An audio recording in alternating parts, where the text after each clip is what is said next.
Hi, my name is Keith Lincoln. I'm the Precinct County Chair for Harper's Landing, Harper's Preserve, and Forest Hills.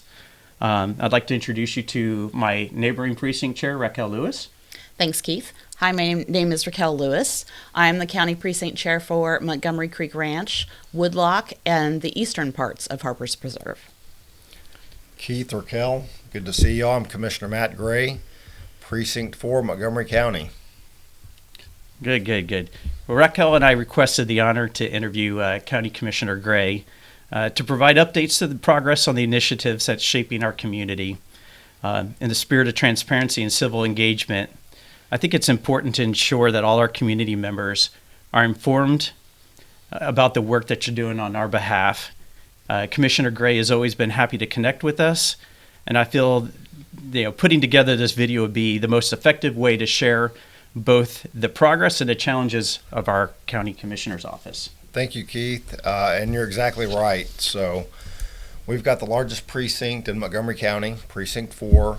We've got over 1,000 miles of roads here, thousands and thousands of miles of drainage, multiple tributaries, and it's really hard to reach everybody and keep everybody engaged and informed of what's going on. So I'm really happy to be doing this to give y'all an update on the southwest corner of Precinct 4. If we broke it down into 4 quadrants, and we easily could, and give an update for each one, but there's so many great things and big projects going on and on the horizon. I'm excited to give you guys an update on it. So happy to be here. Can you tell us a little bit about your background and experience and how you came to be a county commissioner? Yeah, so I could tell this story all day, Keith, but I'll try to keep it short. So after I finished school, I started in oil and gas. I thought I'd go see the world, and I really got stuck out in the middle of the Gulf of Mexico on a steel platform for a long time. But with a lot of hard work and dedication, I worked my way up into project management in oil and gas, reactivating, overhauling, doing 15, 20-year inspections on drill ships, old drilling rigs, and things like that, and breathing new life into them. And that's where the project management experience comes from, and that's what I was so excited about bringing to this job as county commissioner. There's a flip side to that as to how we got here and what opened my eyes and got me interested in being county commissioner. Growing up, my stepdad worked for the county, so from the time after he got out of high school, he started out on a patch truck and worked for the county. So we weren't a political family, but I was always around it and aware of it, and just being a lifelong resident of East County, I had high expectations of what I thought should be happening, how it should be going, and how I wanted to be represented, and here we are. Fast forward some time, so. That's how we got here in a nutshell, and what drove me to want to run was kind of growing up and seeing it. So often I meet people or talking with people, and a lot of folks don't even know what county commissioner's role actually is, or how our local county government should be serving them and serving the general public. So this is again another great platform. Also, don't mean to get long-winded, but I thank y'all, but I'd like to thank Hank Vatt and Studio 1-3 for hosting this and putting this together. So, yes, sir. Thank you, Hank, out Thanks, there Hank. in TV land. For those who might not be familiar, could you explain some of your main responsibilities that come with being a county commissioner? Yes, happy to do so, Raquel. The main responsibilities of being county commissioner are mobility, drainage, and budget. So working on tax rates, working on how we're able to get in and out around this precinct, accessing state facilities, and keeping the water flowing south of us and not in our homes, and maintaining the right of way.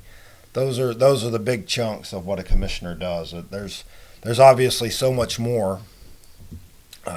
We've got the animal control shelters. We've got the recreation centers. Mm-hmm. We have the sports leagues that we're over, and it's never ending, and it's nonstop, Raquel. So there's a ton. Sounds like a busy job. What are some of the key issues or challenges facing our county right now, and how do you envision addressing them in your role as commissioner? Some of the key issues are just how fast we're growing. So Precinct 4, you may or may not know this, but in 2020, 21, 22, I know those 3 years for sure, there were more people that came online on Entergy with Entergy hookups than the combined states of Arkansas and Mississippi combined.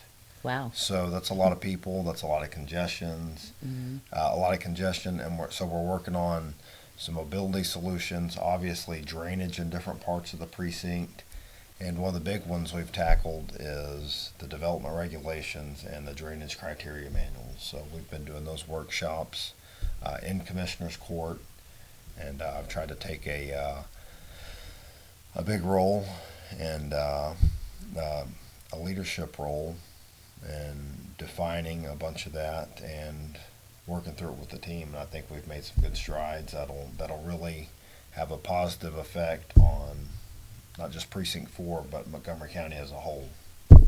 So, go ahead. We'll have to. Does Precinct 4 remove litter or signs placed in the right-of-ways? Precinct 4 does pick up litter and remove bandit signs. So we've got a crew dedicated to both of those. When I took office, I reached out to the sheriff's office. I've partnered up with Sheriff Fran Henderson, and we've got the inmate program. We breathe life back into that. So we've got the inmates that come over to Precinct 4, and the team does a really good job of going through the service request and seeing where we've got any illegal dumping or any issues. And they go to those spots, but they'll also drive. They see something, they pick it up. We've got dedicated team members that also go and remove bandit signs off the light poles and all in the right of way.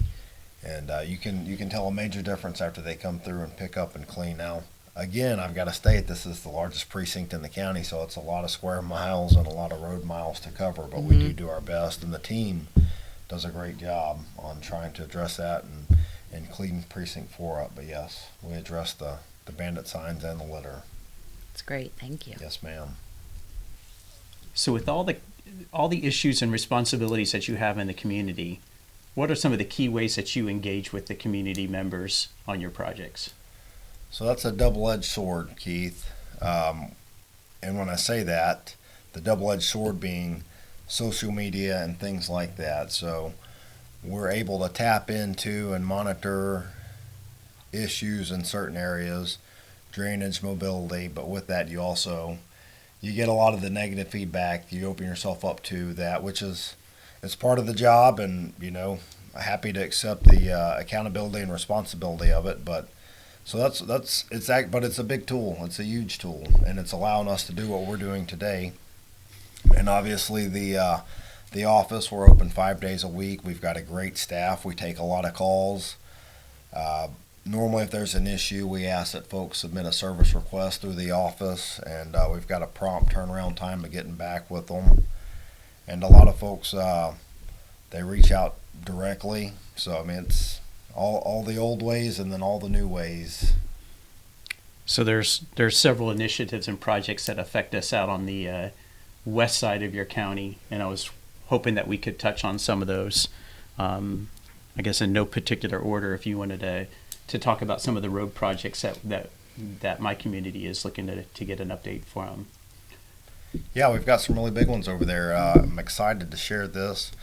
So recently we'd met out there about South Trade Center. There were some areas that needed some attention. We met out there, and then we saw where Union Pacific has some right-of-way. We're actually working on getting the approval from the railroad to go in and patch and repair that. You wouldn't think that it would be that big of an issue to go just make a repair to the road, but the railroad bites, so you don't go mess around on their real estate. Right. We've learned that playing Monopoly through the years. But all jokes aside, we are trying to get that addressed. I know when you come off of South Trade Center to Donwick on your side of 242, there's issues turning out. We've been working closely with the state to get some access management right there, some kind of girders or guard right there to give you a protected turn to pull out and accelerate. We know that's a big issue. And we're all painfully aware of the David Memorial Project. And I was in a meeting last week with the leadership of Methodist Hospital, Mayor John Escato, and the Shenandoah, a lot of the Shenandoah leadership, and also other members of the engineering team and Lyle Engineering who are a part of that. And we've got to re-engineer some, or the engineering team's got to re-engineer some of the access through Methodist. And once that gets finalized, I feel comfortable that we have the funding sources. We think we have it, so we're hoping it has about an 18-month shelf life or time limit before we finish David Memorial.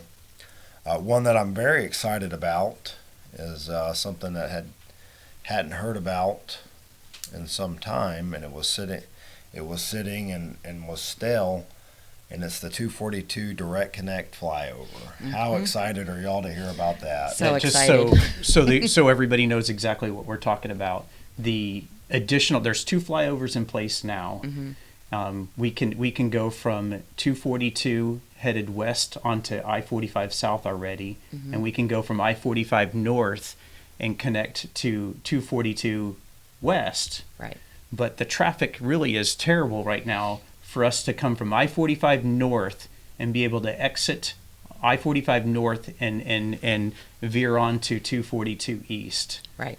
That is a very rough patch. It's one of the more rough patches on the 45 corridor there. So for that northbound 45 to eastbound 242 flyover, at the end of Q2 this year, the engineering is supposed to be complete. We've already received the railroad permit. Montgomery County matched roughly $12 million to pay for this project. And so we're looking to let the project break ground or and that project obviously will take some time to complete, but I will be very happy to put that one to bed. No new tolls to fund it. No new tolls. We'll all be happy to hear that. Another one that you may or may not be aware of, a little further down on 45, where you exit to go to 99 East, 99 West. You all know how you have to exit before the Hardy. You got to stop and go through a light. There were pass-through tolls that have been sitting on the books for some time. Commissioners Court worked together to get these tolls to get these funds off of TxDOT's books and get them applied and broke out and divvied up for Montgomery County. And there's it's called a braided ramp. I would need an engineer and a whiteboard and about 3 different color markers to explain it. But it'll clear up that traffic if you're southbound, bypass that light where you've got to go through Hardy, and then also clean up the other side where when you get on, if you're coming from 99 and then you got to sit there, you got all the traffic right there at Rayford. So that's going to be a huge project. Of course, huge projects take some time. So, but it is very exciting to be moving forward on that. That's great. I got a few more in the area that are worth mentioning. Tamina and Research. We partnered up with Precinct 3 and Precinct 2, which is Commissioner James Nowak and Commissioner Charlie Riley, to fund and improve that intersection right there. So with some additional turning lanes and acceleration lanes, will clean that up. And right there in that same general vicinity, I know it's getting a little off from the 242 area right there, but the Chateau Woods and the Tamina area, they're having the issues with the train stopping on the tracks and blocking those right there. You may or may not be painfully aware of, but We've been working with UP. Actually, today reached out to the congressman's office and also the state rep to see if we can also get some improvements right there and get some relief. So I understand the frustration going on there. Also, worked with the congressman's office. We're working to get some scoping grants to help drain the Tamina area, where a lot of Great. the water around the cemetery and this side of the river, and just start draining some of that back. So lots happening over on that corner of the precinct. So if anybody in the community had interest for projects that aren't on your books, is there a method for them to approach your office if it's not something in the budget? When are your budgets decided? Budgets are decided in the summertime. In August, we do the budget workshops for the year. The fiscal year for the county starts in October. It's not like the actual year, January. So we determine that in Commissioner's Court and process through. And the best way to let us know, obviously, is through service request. We do heat maps of where we get requests from, and we have a great relationship with TxDOT and communicate, holds on traffic signals or where there's extended waits or whatever the issue is. There's so much new development, you can't even keep up with where the new traffic hotspot is. A new neighborhood can crash the traffic in a certain area pretty quick. So we've got a very good relationship with those guys. Good. So real quick, Keith, I just want to make sure that I clarified one of the topics we were talking about, and that was the turn coming out of Donwick. I know it's a challenge with folks coming out of the neighborhood on the other side of 242 where you U-turn. I have been working with TxDOT after we met, I think it was about 6 or 8 weeks ago, and you made me very aware of the issues y'all were facing right there and the challenge pulling out. So I've been in steady communication with TxDOT. It's basically a protected right-hand turn out of Donwick that let in May, and construction should start in September or October, where there's a median, or they've got the plastic barriers that are up where you can pull up, turn out, and accelerate and get over. I know there's a challenge where there was supposed to be a light, and folks coming, like we said, at that U-turn. This particular intersection is the focus of both neighborhoods. We both Harper's Landing and Harper's Preserve both have trouble with mobility and getting out of their neighborhoods. And sometimes we're working against each other because the Harper's Preserve come out of Harper's Trace and they have to fight the traffic to get over to U-turn. And then when they U-turn, a lot of drivers are not U-turning to the nearest lane. They're U-turning to the outside lane.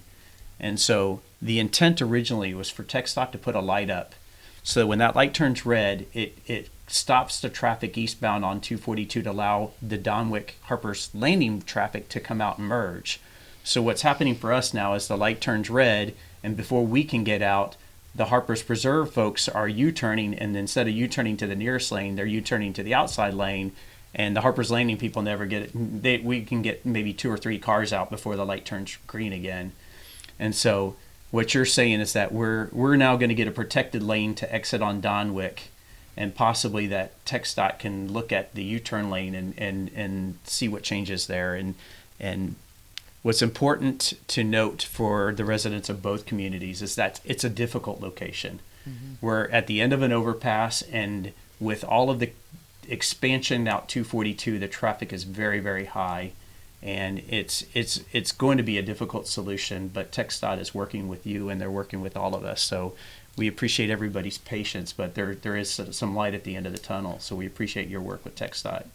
Again, I do want to point out that after we talked and worked on it, the project is shovel ready in May, and construction should commence in September, October time frame. So looking forward to that. I think both neighborhoods will be happy to hear that. So that's good news. Thank you. Very good. Well, I appreciate the opportunity for us to talk, and I hope that that our community that gets to watch this gain some light into what's going on, and at least knows who to come to with questions and how to work better with us and understand the roles and responsibilities of your office, and I appreciate that input from you. Yes, sir. Thanks so much for your time.